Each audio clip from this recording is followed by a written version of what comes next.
First in Group H meets second in Group G, with Real Madrid favored to beat Juventus at 3 o'clock p.m. Eastern Time on Tuesday in the Club World Cup action on July 1st at the Hard Rock Stadium. So let's get into this game, break down both teams, and make a best bet in this Club World Cup game that sees Real Madrid favored in the odds at minus 154, the draw plus 280, Juventus plus 450, big underdogs here, the over 2.5 favorite at minus 138, and the under plus 107 in a matchup between Real Madrid and Juventus that we'll see two teams that have met each other many times over the years. They've played many times, but not since 2018 in the Champions League, with Real Madrid winning 3-0 and then Juventus 3-1. Now, if we look a little bit further back in years prior, the both teams to score bet has gone 6-1. Both teams to score over 2.5 is 5-2, and simply betting the over 2.5, 6-1. But we are looking at matches from 2018 to 2013, so not that relevant for today's game. In 21 all-time meetings, though, Madrid does have the slight edge, winning 10. They're 10-2-9,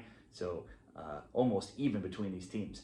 For Real Madrid in Game 1 of this tournament, Gonzalo Garcia scored in the 34th minute for Madrid. Ruben Neves scored on a PK minutes later. Madrid's match day 1 game ended in a 1-1 draw with Al Hilal. It looked like Game 2 might go another game without Madrid getting a win when Raul Asensio took a red card just 7 minutes into the game. Pachuca having a whole game to play an extra man up, but we had goals from Bellingham, Güler, and Valverde in the next hour. Madrid took the 3-0 lead, and they would hold on to that lead, get a 3-1 win, only giving up a goal late in that game when it was in the 80th minute. And then into match day 3, Madrid had only 4 shots on target versus Salzburg, but they scored on 3 of them, with goals from Vinicius, Valverde, and Garcia again in a straightforward 3-0 victory. Now, Real Madrid didn't win anything this year, and they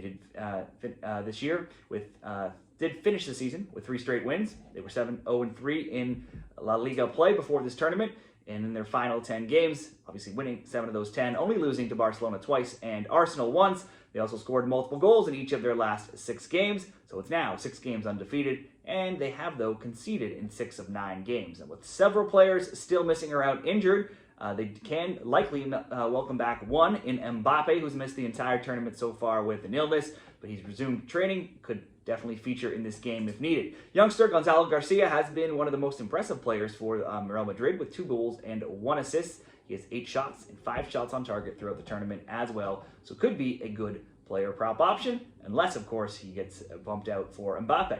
For Juventus, they cruised on match day 1, easily swatting aside Abu Dhabi's Al Ain by a 5-0 scoreline. It was more of the same in match day 2 versus Wydad. An own goal in the 6th minute gave Juve the lead. Yildiz scored twice. Vlahovic added a late PK, and they got a 4-1 win. However, they were still outshot 15-9 and 6-3 in shots on target. Into match day 3 against Manchester City, and it went all wrong, and it went all wrong very quickly as they conceded just 9 minutes in. They did manage to tie it 2 minutes later, but then City got the next 4 goals, took a 5-1 lead before Juve got a second late in that game to go on to lose 5-2, and they gave up first place in the group. They were badly outplayed by City with just 23% possession. They were outshot 24-5 and 11-2 with shots on target, the first time since 1993 that Juve gave up 5 or more goals in a game.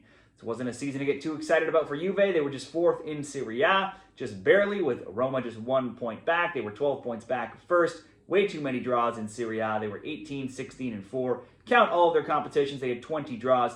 That tied a club record. They did have many clean sheets, though, with 17. Now, Juve, in that blowout loss to Man City, did rotate several players, the likes of Colomouani, Conceição, Yildiz, all being left out of the starting lineup, with only Yildiz coming in later in that game off the bench. Surely you can expect all 3 to be back in the starting lineup. For Real Madrid and Juventus, best bets. Juve looked great versus weaker opponents, but they were just blown away against another top side like Man City. That's hard to forget. Madrid hasn't played a top opponent, though, yet, having played Al Hilal, Pachuca, Salzburg. They've only allowed 2 goals, though, and scored 3 times while they were playing an entire man down and got a win, but against a much lower opponent like Pachuca. They've also not lost, though, any of their past 12 Club World Cup games, and that's going back now over multiple tournaments. I'd have to give the edge here to Real Madrid to get the win. They have not been perfect, though, down the stretch, and I see a lot of different options in this game. A draw could be a possibility at plus 280. Real Madrid simply to win, definitely they are the favorite option. Real Madrid to win, both teams to score, plus 240. Simply just both teams to score, minus 134. Real Madrid to win, and we can start getting into some same-game parlay options here. Real Madrid to win and under 4.5, minus 105.